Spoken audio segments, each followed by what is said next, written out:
Martinelli!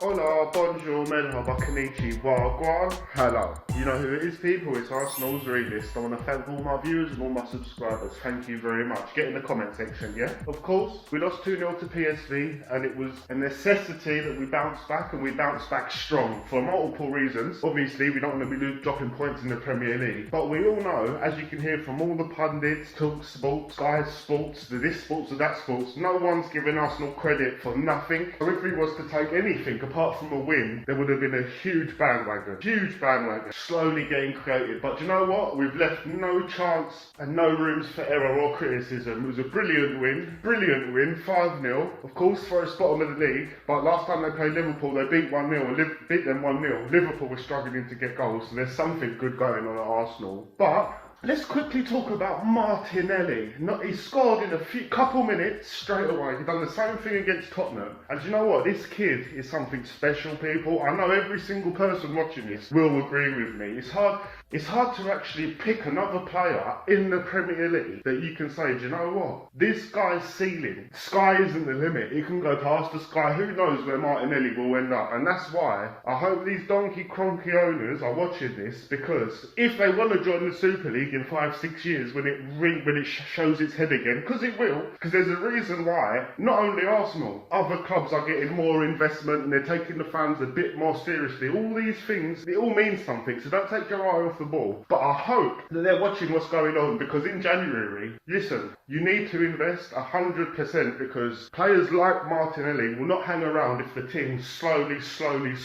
declines. But off that subject, I just had to get that out there. It was a brilliant win, and you know what? Of course, we saw Bukayo Saka get injured. I've tried to have a little read online, and Mikel Arteta's been tight-lipped, but there's two reasons why you could say it's not too much to worry about. Yes, we've got Chelsea next. Yes, we want Saka back in the game, and we want him healthy and fit. But if all else fails and he has to miss a couple games, and even, let's just say he was to miss the World Cup, where that's not going to happen, I don't think, but let's just say at least there's time for him to recover for Arsenal. Let's get it straight, because when you play for England, the chances of you winning the World Cup is slim for any country. But when it doesn't happen, we saw what happened last time, Saka, how we got abused and slated. So basically, at the end of a World Cup run, there's going to be abuse there for the players. That's just how it is when people watch England for some reason. So we could find small positives in, if he was to miss the World Cup, at least he could rest and get healthy and fit and ready for the comeback. Because do you know what? In one of my previous videos, I said,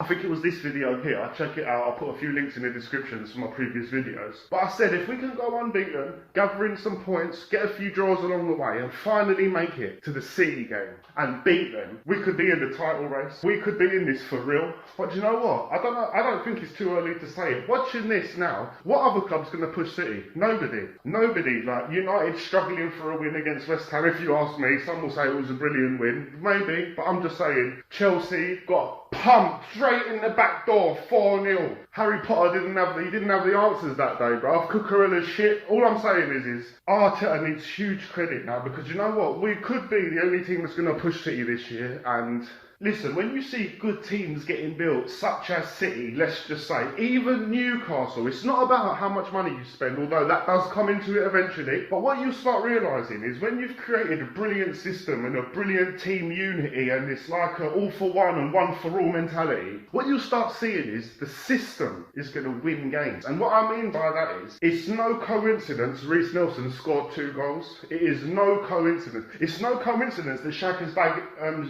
bagging goals here and there. I can't say the same for Partey, because obviously he's come into this team new and it's going well for him, so he could have bagged anyway. But let's go back to the City last year when there was no striker and they're getting goals from everywhere. Sterling scoring fucking 30 goals in the season.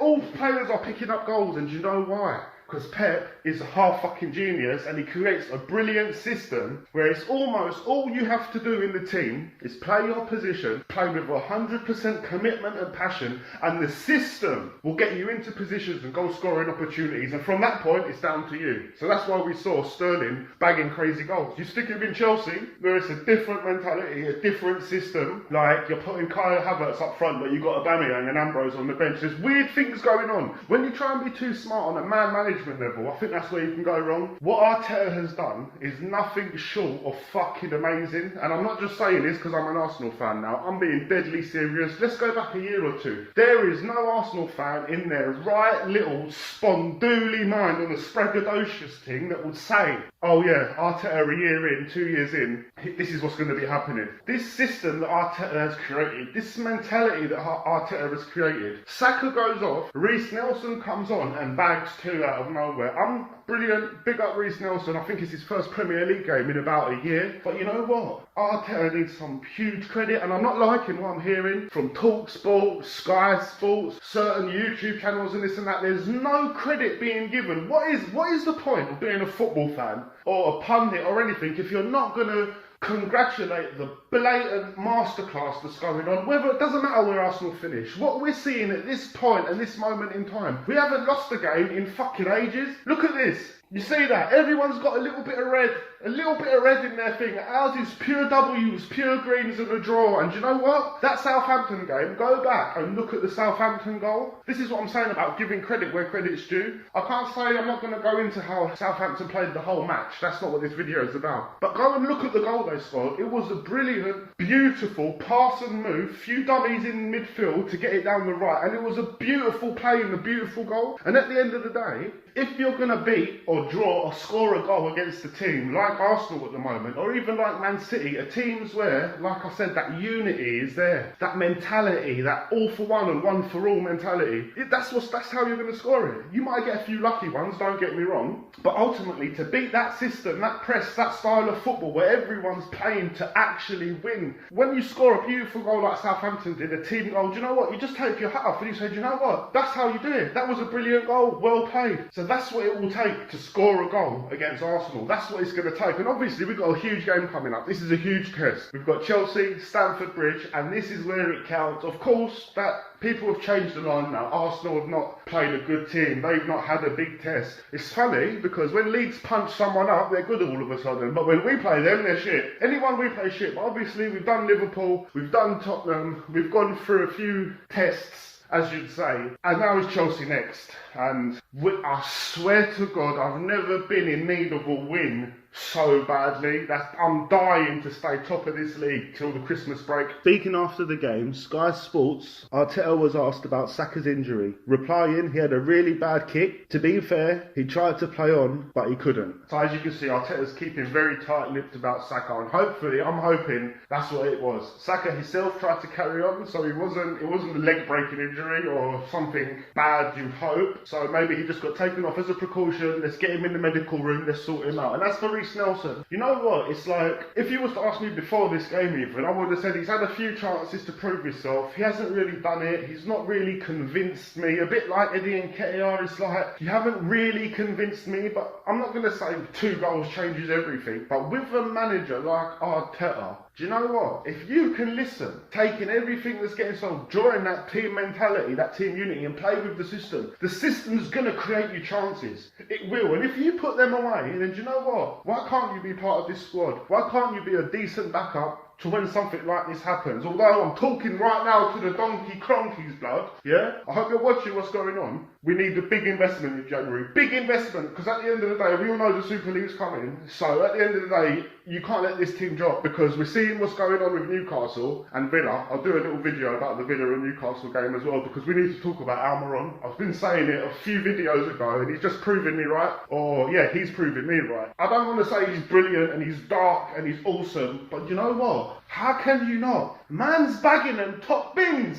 But let's stick to the Arsenal for a sec. 5-0, Nottingham Forest, and they managed to defend very well against Liverpool and keep them out. So it is quite an impressive win. Clean sheet, 5 goals, and it's onwards and upwards for Arsenal. We'll take them points and we'll stick them straight in the bank. Look at this. Bosh! There we are, right at the top, lad. And right now, if you're a neutral fan, what, you want City to win it again, do you? What do you want them to do? We fast forward in 3-4 years. Liverpool have already fell apart. We'll do a video about that as well. But what do you want? Man City to dominate this league. At the end of the day, United did that once. 20 years ago, they were dominating, smashing every team. They even had referees on their side, bro. That's how bad it was. Fergie would look at you like this And that's it. The ref would get shook, bruv. They're even coming out recently and talking about how scared of Ferguson they was. This is before VAR, bruv. It was Fergie VAR. It was FAR, bruv. Fergie Visual, bruv. Whatever the bomber clout it is. And Arsenal were the only team to challenge them then. The only team until, obviously, Abramovich, oil money, buy 22 players in the season, do a Mazzolini, and then, yeah, we move forward. But do we really, as a neutral, do you really want City to keep winning this league, doing it effortless? Look what Liverpool do. 5-6 years of fucking pressing, heavy metal football, bruv, yeah? And now look at them. Now it's fucking Taylor Swift football, bruv. So, I think if you're a neutral, you need to...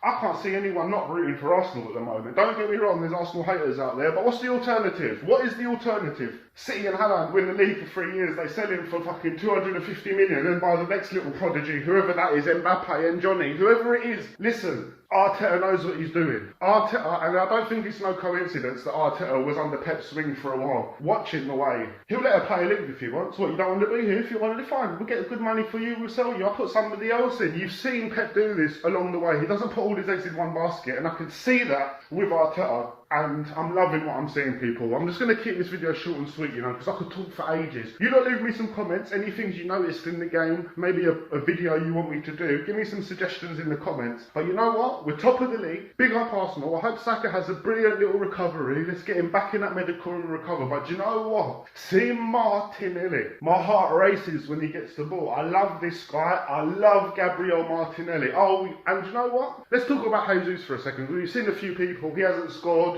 He wasn't a great signing, it's a myth. I'm seeing a lot of stuff. Listen, if you know anything about football, which I know you do, because you wouldn't watch it otherwise, yeah? You know, look, Gabriel Jesus pops up on the left, he pops up on the right, in front of them, behind them. He is keeping them defenders occupied, the whole mentally occupied, preoccupied. They've got something on their brain, and that's leaving spaces and gaps, and defences are making mistakes, and it allows the likes of Gabriel Martinelli to get in there, Odegaard to get in there, Reece Nelson. It just allows openings, because you cannot take your brain out of the game when you're playing against Jesus. He's so tenacious, he's such a team player, and he's nothing short of great at the end of the day for Arsenal, because at the end of the day, it's a team game. We need every player to commit 100%. And yeah, he might not be scoring goals in the last few matches, but they're going to come, and when they do come, it's going to be brilliant. So let's just keep that in mind, that it's a team game, and look at Gabriel's overall game. He's brilliant, the tracking back, the work rate. I love what I'm seeing from this Arsenal team, and I have to credit down to Arteta. Obviously, it's all down to the players, but the system he has created is allowing players to flourish, from Ben White, Gabriel, all three Gabriels, but Maglanas, Martinelli, Jesus, Odegaard. Listen, we had Odegaard in the team a couple of years ago. We're seeing the new players. We're seeing Saka, even Saka's not reinventing himself. He always had an upward trajectory, but they're playing brilliant, and Arteta has allowed this system to allow the players to flourish. So it's brilliant. So if you're listening, you cronky donkeys, yeah? Don't just think you've done a couple 100 million and it's all good now, they're cool. Because when you're finally going to suck us and fuck us to take us to this Super League, because it's going to happen, people. There's all murmurs in the background. This thing will happen one day. I don't know if it's in 3 years, 6 years or 10 years. But if you want to do that, you need to invest heavily into this squad, heavily. Because as you can see, Man City, Newcastle, Man United, Chelsea, not Liverpool, are all willing to invest. And they will invest. Anyway, this is just a quick brief one. I want to thank all my people for watching. Thank you so much. We've got like 41 subs. We've got like 500 views on the last video. I want to big up the Villa fans for that. I appreciate it. Sorry if I said a few things wrong. I said Paul Lambert. It's just what I'm going by, my memory. Like Paul Lambert and the Benteke days were really good days. I got corrected quickly. It's Martin O'Neill and Roy Keane, blood. They were the ones. But we're going to talk about unai Emery and the 4-0 smashing they took. And is it something to be worried about? But you know, thank you, people. This is just a quick one. Big up Arsenal. Big up Martinelli. Big up Arteta. Big up Saka. Big up the whole squad, yeah. Saliba, definitely. Ben White. Oh, bro, I could sit here and name the whole team. Let me just say goodbye to you, look, yeah. Make sure you love your people. Make sure your people love you. It's Arsenal's realist. Thank you very much.